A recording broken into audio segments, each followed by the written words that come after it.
ഫിജോ വന്നതിന് ശേഷമേ ബിഗ് ബോസിലെ മത്സരാർത്ഥികളെല്ലാം ഫിജോയെ ചുറ്റിപ്പറ്റി തന്നെയാണ്.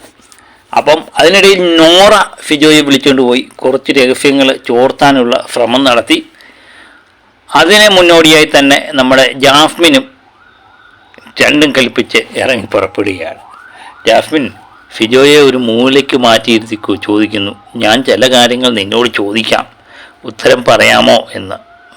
പുറത്തെ കാര്യങ്ങളൊന്നും എനിക്കറിയണമെന്നില്ല, ചില കാര്യങ്ങൾ. അപ്പോൾ ഫിജോ പറയുന്നുണ്ട്, നോക്കട്ടെ, നീ ചോദിക്കേ, പറ്റുമെങ്കിൽ പറയാം എന്ന് പറയുന്നുണ്ട്.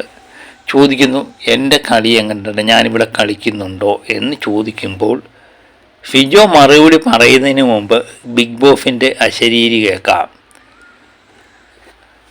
ജാസ്മിൻ, ഞാൻ പറഞ്ഞാൽ മതിയോ? സത്യം പറഞ്ഞാൽ ജാസ്മിൻ ചമ്മിക്കുരു പൊട്ടി എന്നുള്ളതാണ്. ഇത് മറ്റുള്ള മത്സരാർത്ഥികളെല്ലാം കേൾക്കുന്നുണ്ട്.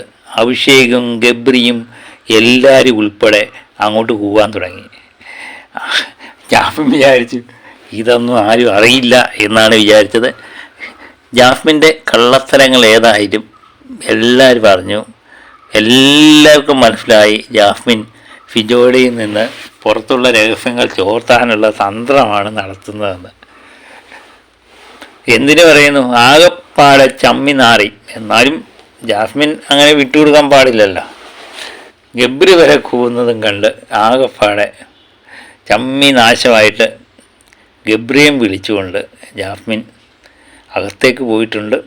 ഇനി എന്ത് വേണമെങ്കിലും സംഭവിക്കാം, അതിനുവേണ്ടി നമുക്ക് കാത്തിരിക്കാം അല്ലേ?